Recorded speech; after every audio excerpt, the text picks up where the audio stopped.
ఓం మహాగణాధిపతయే నమః. ఓం గురుభ్యో నమః. ఓం శ్రీమాత్రే నమః.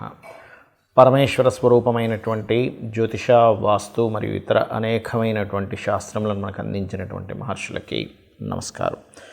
హయగ్రీవ హయగ్రీవ హయగ్రీవేతియో వదేత్ తస్య నిస్సరతే వాణీ జనుకన్యా ప్రవాహవత్. అరుణాం కరుణాతరంగితాక్షీం ధృతపాశాంకుశపుష్పబాణచాపాం అనిమాదిభిరావృతాం మయూకైః అహమిత్యేవ విభావయే భవానీం. శ్రీమాత్రే నమః. ప్రేక్షకులకి ఆ లలితాంబిక అమ్మవారి యొక్క అనుగ్రహం పరిపూర్ణంగా కలగాలని మనస్ఫూర్తి కోరుకుంటూ మనం డిసెంబర్ మాసంలో అసలు గ్రహస్థితి ఏ విధంగా ఉంది అని చెప్పి చూసుకున్నట్లయితే ఈ మాసంలో 3 గ్రహాలు వక్రించి ఉంటాయి. అందులో ప్రధానంగా గురువు వృషభ రాశిలో వక్రించి ఉంటున్నాడు, కుజుడు కర్కాటక రాశిలో వక్రించి ఉంటున్నాడు. అదేవిధంగా శని కనుక చూసుకున్నట్లయితే వక్ర త్యాగం అయిపోయింది ఆల్రెడీ శనిది. ఇక బుధగ్రహం పర్టికులర్గా మనకి ఈ యొక్క వృశ్చిక రాశిలో ఉండి 16వ తేదీ వరకు వక్రగతిలో ఉంటాడు రవితో కలిసి. అయితే ఈ రవితో కలిసినటువంటి బుధుడు వక్రత్యాగం 16వ తేదీ అవుతూ అదే 16వ తేదీ ధనస్సులోకి రవి మారుతున్నాడు. అదేవిధంగా శుక్రుడు గమనించుకున్నట్లయితే 3వ తేదీ నుంచి ధనస్సు రాశిలో ఉన్నటువంటి శుక్రుడు మకర రాశిలోకి ఎంటర్ అవ్వడం జరుగుతుంది. ఆయన 29వ తేదీ వరకు మకరంలో ఉండి కుంభంలోకి 29వ తేదీకి వెళ్తూ శనిని కలుస్తాడు. అదేవిధంగా మీనంలో రాహువు, కన్యారాశిలో కేతు యొక్క సంచారం జరుగుతుంది. ఇక ఈ యొక్క గ్రహస్థితిని అనుసరించి ద్వాదశ లగ్నాల వారికి మరియు ద్వాదశ రాశుల వారికి లగ్నం తెలిసిన వారు లగ్నం నుంచి చూసుకోవచ్చు, లేదా లగ్నం తెలియని వారు రాశి నుంచి చూసుకోవచ్చు. ఎటువంటి ఫలితాలు జరగనున్నాయి, ఏ విషయాల పట్ల మీరు జాగ్రత్తగా ఉండాలి అనేటువంటి విషయాలు చెప్తుంది. నేనైనప్పటికీ కూడా చెప్పిస్తుంది సాక్షాత్ లలిత అమ్మవారిగా భావిస్తూ ఒక్కొక్క లగ్నము రాశి గురించి తెలుసుకుందాం. కర్కాటక లగ్నము, కర్కాటక రాశి. కర్కాటకం వారికి కనుక చూసుకున్నట్లయితే ప్రధానంగా మీకు ఈ యొక్క నెలలో 16వ తేదీ నుంచి మీ యొక్క ధనాధిపతి అయినటువంటి రవి ధనుస్సు రాశిలోకి వెళ్తున్నాడు. దీనివల్ల మీరు ప్రయత్నం చేసేటువంటి లోన్స్ కోసం చేసే ప్రయత్నం ఫలిస్తుంది.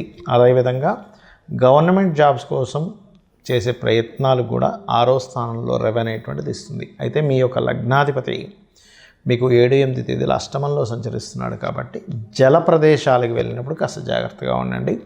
9, 10 తేదీలు లాంగ్ జర్నీస్ అంటే ఎక్కడైనా వేరే దేశాలకు వెళ్ళి చదువుకుందాం అనే ప్రయత్నం మాత్రం ఫలిస్తుంది. కాకపోతే లాంగ్ జర్నీ చేసేటప్పుడు కొన్ని మనం వస్తువులు మర్చిపోతూ ఉంటాం. అటువంటి విషయాల్లో అనేది కాస్త జాగ్రత్తగా ఉండాలి.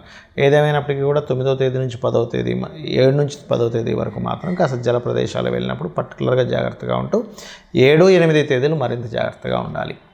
అలాగే మరొక విషయం ఏంటంటే ఇక్కడ ఈ యొక్క కుజుడు మీకు లగ్నంలోనే అంటే కర్కాటకంలోనే వక్రించి ఉన్నాడు కాబట్టి మీ ఫైనాన్షియల్ మ్యాటర్స్ అన్నీ కూడా విదేశీ సంబంధంగా బిజినెస్ రిలేటెడ్ మూలంగా రావడము, అదేవిధంగా ఏదైనా బిజినెస్ కొత్త ఇన్వెస్ట్మెంట్ చేయడం అనేటువంటి చూపిస్తుంది. కాకపోతే ఈ బిజినెస్ ఇన్వెస్ట్మెంట్ చేసేటప్పుడు పర్టికులర్గా మీకు 3వ స్థానంలో కేతువు యొక్క సంచారం జరుగుతుంది కాబట్టి అగ్రిమెంట్స్ ఏమైనా చేసేటప్పుడు చాలా జాగ్రత్తగా ఉండాలి మీరు, ఇది గుర్తుపెట్టుకోండి. అలాగే ఇక్కడ ఈ యొక్క బుధుడు వక్రత్యాగం అవుతుంది మనకి. అంటే 5వ స్థానంలో ఉండేటువంటి బుధుడు వక్రించున్నాడు. 16వ తేదీ వరకు వక్రించుంటాడు. 16వ తేదీ తర్వాత వక్రత్యాగం అనేటువంటిది పోతుంది. కాబట్టి ఇక్కడ ఎప్పుడైతే ఈ వక్రించి ఉంటాడో ఏదైనా ప్రాపర్టీస్ తీసుకున్నా, కమర్షియల్ రిలేటెడ్గా ఏదైనా స్థాపించుతున్నా 16వ తేదీ లోపలే చేయండి. 16వ తేదీ దాటితే ఏమవుతుందంటే పంచమంలో 3వ అధిపతి ఎప్పుడైతే పంచమ స్థానంలో ఉంటాడో తీసుకునేటువంటి నిర్ణయాలు సరైన నిర్ణయాలు అవ్వవు. కాబట్టి ఈ యొక్క విషయాల పట్ల కాస్త జాగ్రత్తగా ఉండాలి. మరియు అదేవిధంగా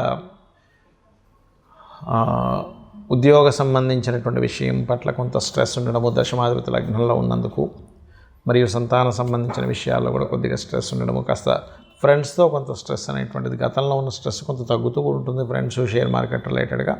అయితే మీరు మాత్రం ఈ స్ట్రెస్ నుంచి బయటపడాలి అంటే మాత్రం మీకు దగ్గరలో దుర్గా ఆలయాలున్న, సుబ్రహ్మణ్యేశ్వర స్వామి యొక్క ఆలయాలు ఉన్నట్లయితే రెగ్యులర్గా వెళ్తూ ఉండండి. సుబ్రహ్మణ్యేశ్వర స్వామికి ఎర్రటి మందార పూలు ఉంటాయి మనం ఈ పింకిష్లోనే ఉంటాయి, ఎరుపు రంగు ఉంటాయి. ఎరుపు రంగు మందారం పూలతోని సుబ్రహ్మణ్యేశ్వర స్వామిని లేదా కాళికా అమ్మవారిని ఆరాధన చేయండి. అన్ని విధాలా మీకు బాగుండడం జరుగుతుంది. చాలామంది నన్ను అడుగుతుంది ఏంటంటే వాళ్ళ జన్మజాతకాల్లో ఏదైనా వక్రగ్రహం ఉన్నట్లయితే ఏమిటి ఫలితం అని అడుగుతూ ఉన్నారు. ఇది నాడీ ఆస్ట్రాలజీలో మనకు చూడండి, చాలామంది జాతకాల్లో ఈ పలానా గ్రహం వక్రించిందండి, ఈ పలానా గ్రహం అంటే శని కావచ్చు, గురువు కావచ్చు, వీళ్ళు వక్రించారని చెప్తుంటారు. అయితే ఇక్కడ ఏంటంటే ఫస్ట్ ఆఫ్ ఆల్ మనం అర్థం చేసుకోవాల్సింది, రాహువు కేతువు ఈ రెండు ఎప్పుడు వక్రగతిలోనే ఉంటాయి, అంటే వెనక్కి తిరుగుతూ ఉంటాయి.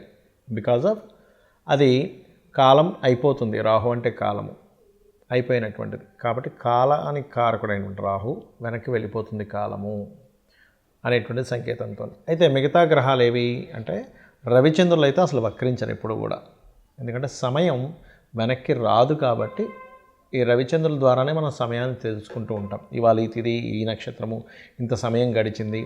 రవి నడినెత్తన వస్తే మనకి మధ్యాహ్నం అయిందని, సాయంత్రం అయితే అటు వెస్ట్ వైపు సూర్యుడు కనిపిస్తే సాయంత్రం అవుతుందని మనం తెలుసుకుంటూ ఉంటాం. తిథులను బట్టి చంద్రుడు ఉండేటువంటి ఇది. కాబట్టి అది ఎప్పుడు వక్రించమంటే కాలం వెనక్కి తిరిగి రాదు కాబట్టి అవి వక్రించవు ఎప్పుడు కూడా. అయితే మిగతా గ్రహాలు ఏవైతే ఉన్నాయో వక్రించిన గ్రహంతో సమయంలో పుట్టారు వ్యక్తి అంటే దానికి చాలా పెద్ద విషయం ఉంటుంది. ఎలా అంటే ఒక ఉదాహరణకి శని వక్రించాడు అనుకోండి, ఏ గ్రహమైనా ఒకటే గుర్తుపెట్టుకోండి, మీ జన్మజాతకంలో వక్రించినప్పుడు ఉన్న స్థలం కంటే కూడా వెనకాతలు ఉండేటువంటి రాశితో సంబంధాలు పెట్టుకుంటాయి అవి. అంటే ఒక్కొక్కసారి ఆ వక్రించడం వల్ల మంచి జరుగుతుంది, ఒక్కొక్కసారి ఇబ్బంది ఉంటుంది. ఎలా అంటే ఉదాహరణకి మేషరాశిలో శని, మేషరాశి కాకుండా మేషరాశి తర్వాత అయినటువంటి రాశిలో శని భగవానుడు వక్రించాడు, అంటే వృషభంలో శని వక్రించాడు. వక్రించడం వల్ల అనవసరంగా నీచ ఫలితాలు పొందుతాడు. అదే మేషరాశిలో శని వక్రించాడు అనుకోండి, అప్పుడు నీచత్వం కోల్పోతాడు. అదేవిధంగా ఉచ్చస్థానానికి కూడా అదే వర్తిస్తుంది. ఉదాహరణకి తులారాశిలో శని వక్రించాడు అనుకోండి, అప్పుడు ఉచ్చస్థానం యొక్క ఫలితాలు కోల్పోతున్నాడు. కానీ వృశ్చికంలో వక్రిస్తే ఆయన ఉచ్చస్థానంలోకి వెళ్తున్నాడు. ఏదైనా ఒక గ్రహం కనుక వక్రించినప్పుడు తను ఏ రాశిలో ఉండి వక్రించాడో అది అదృష్టానికి దారితీస్తుందా, ఇబ్బందికి దారితీస్తుందా అనేటువంటి చూడాలి. ముఖ్యంగా ఏదైనా ఒక గ్రహం వక్రించిందంటే పాస్ట్ లైఫ్లో మిగిలిపోయినటువంటి విషయాలు ఈ లైఫ్లో పర్టికులర్గా ఆ జన్మనెత్తి ఆ వ్యక్తి ఆ కర్మను తీర్చుకోవడానికి వచ్చాడని అర్థం చేసుకోవాలి. ఎలా అంటే శని దగ్గర నుంచి తీసుకుంటే శని ఎవరికైనా వక్రించాడు అనుకుంటే రెండు ప్రొఫెషన్స్ చేస్తారు చాలామంది, 2 ప్రొఫెషన్స్, అందులో డ్యూయల్ సైన్లో ఉంటే ఇంకా గ్యారంటీగా అవుతుంది. అదే జీవుడు వక్రించాడు, గురువుకి సంబంధించిన కొంత సేవ, గురువులకు సంబంధించినటువంటిది కొంత మిగిలిపోయింది ఆయనకి, జ్ఞానాన్ని పంచే విషయంలో కానీ గురువులకు సేవకు సంబంధించిన విషయంలో కానీ మిగిలిపోయింది. అంటే పాస్ట్ లైఫ్లో చేయాల్సిన గురుసేవ చేసుకోలేకపోయాడు. శని వక్రించాడు అనుకోండి, పాస్ట్ లైఫ్లో చేయాల్సిన వర్క్ ఇప్పుడు చూడండి, ఇవాళ రేపు మనం చూస్తూ ఉంటాం. ఎవరైనా సరే జాబ్ సంబంధించిన విషయంలో జాబ్కి వెళ్తారు కానీ అక్కడ సరిగ్గా పనిచేయరు, నెల జీతం మాత్రం తీసుకుంటుంటారు. అది పెండింగ్ ఉండిపోయాడు ఆ వ్యక్తి పాస్ట్ లైఫ్లో. అందుకని ఈ జన్మలో ఎక్కడైతే జాబ్ జాయిన్ అవుతాడో అక్కడ రెండు పనులు చేయాల్సి రావడం ఇట్లాంటివన్నీ వస్తూ ఉంటాయి. But it's depend on a రాశిలో ఏముందనేటువంటిది. అయితే ఈ వక్రగతి ఉన్నప్పుడు మనం అమ్మో ఏమవుతుందని భయపడాల్సింది లేదు. అక్కడ అసలు అది ఏ యోగాన్ని ఇస్తుంది, ఒక్కోసారి అద్భుతమైన యోగాన్ని ఇస్తుంది, ఒక్కోసారి ఇబ్బందిని ఇస్తుంది. బట్ అది చూసుకోవాలి. అదేవిధంగా శుక్రుడు వక్రించాడు, ఎక్కడుండి వక్రించాడు, సప్తమంలో ఉండి వక్రిస్తే ఏమవుతుందంటే జీవిత భాగస్వామి, వివాహ సంబంధాలు ఇదిగో దగ్గర దాకా వచ్చి వెనక్కి వెళ్తూ ఉంటాయి. అది కంఫర్ట్స్ కావచ్చు, వాహనాలు కావచ్చు, వివాహ సంబంధించిన విషయాలు కావచ్చు, ధన సంబంధించిన విషయాలు కావచ్చు. 3లో ఉండి వక్రించాడు అనుకుంటే 2లోకి వస్తున్నాడు అంటే ఏమిటి, మీడియేటింగ్ ద్వారా డబ్బులు వస్తాయి. అది ఏ భావంలో ఉండి వక్రించాడో చూసుకోవాలి. ఒకవేళ బుధుడు వక్రగతిలో మనిషి జన్మించాడు అనుకోండి, మీరు ప్యూర్లీ మీ యొక్క నాలెడ్జ్ని షేర్ చేయడం కోసం పుట్టారు, గుర్తుపెట్టుకోండి. అలా షేర్ చేస్తేనే ఈ జన్మ మీకు కంప్లీట్ అవుతుంది. అలా ఒక్కొక్క గ్రహము వక్రించినప్పుడు ఒక్కొక్క ఇది ఉంటుంది. కుజుడు వక్రించాడు, కుజుడు అంటే దేనికి కారకుడు, భూములకు కారకుడు. అది వక్రించినప్పుడు ఒక మంచి ప్లానెట్తో వెళ్ళి కనెక్ట్ అయితే భూముల ద్వారా లాభాలు ఉంటాయి. వక్రించినప్పుడు ఆ 159 యాక్సెస్లో ఇంకొక పాపగ్రహంతో కనెక్ట్ అయితే రావాల్సిన భూమి కాస్త పోయి ఇబ్బంది పడతాడని అర్థం. సో దానికి ఏం చేయాలంటే వక్రించిన గ్రహాన్ని మనం చూసినప్పుడు అది వెళ్ళి ఏ గ్రహాలతో కంజంక్ట్ అవుతుంది, ఏ గ్రహాలతో చూడబడుతుందో తెలుసుకొని దానికి సంబంధించిన రెమెడీ చేసుకుంటే ఈ వక్రగతి ఒకవేళ ఇబ్బందికరంగా ఉంటే ఆ ఇబ్బందికరమైన పరిస్థితులు తగ్గుతాయి.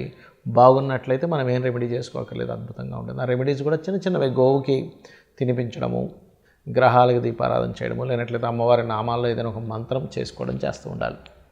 శని వక్రించాడు ఉదాహరణకి, శని వక్రగతి వల్లే ఇబ్బందులు వస్తున్నాయి అనుకోండి, ఎందుకంటే కర్మకారకుడు కాబట్టి వాళ్ళు చేయవలసిన మంత్రం ఏమిటంటే ఓం అనాకలిత సాదృశ్య చుబుక శ్రీ విరాజితాయ నమః. జూపిటర్ వక్రించి నీచ స్థానంలోకి వెళ్తున్నాడు, అలాంటప్పుడు జయ గురుదత్త, శ్రీ గురుదత్త అనే నామస్మరణ చేయండి. బుధుడు వక్రించడం వల్ల ఇబ్బందులు ఎదుర్కొంటున్నారు మీరు, అందరికీ ఇబ్బందులు ఎదుర్కోవాలని లేదు. అది ఏదైనా నీచ స్థానంలోకి వెళ్ళినా పాపగ్రహాలతో కంజెక్ట్ అయినప్పుడు మాత్రమే అప్పుడు విష్ణు సహస్రనామాలు చేయండి, లేదా ఓం నమో నారాయణాయ అనే నామస్మరణ చేయండి. శుక్రుడు వక్రించాడు, లలితా సహస్రనామాలు చేయండి, లేదా ఓం శ్రీమాత్రే నమః అని చేసుకోండి. కుజుడు వక్రించాడు, ఇబ్బంది పడుతున్నారు మీరు, ఉదాహరణకి కుజ సంబంధంగా, అప్పుడు ఏంటంటే ఓం స్కందాయ నమః అని నామస్మరణ చేయండి. ఎందుకంటే వక్రగతి మీరు మీ పాస్ట్ లైఫ్లో చేయాల్సినటువంటి కొన్ని పెండింగ్ కర్మాస్ క్లియర్ చేసుకోవడానికి జన్మెత్తారని అర్థము. కాబట్టి ఇలా చూసుకొని చేసుకోండి. అన్ని విధాలా మీకు అమ్మవారి అనుగ్రహం ఉండాలని, కలగాలని మనస్ఫూర్తిగా కోరుకుంటూ శ్రీమాత్రే నమః.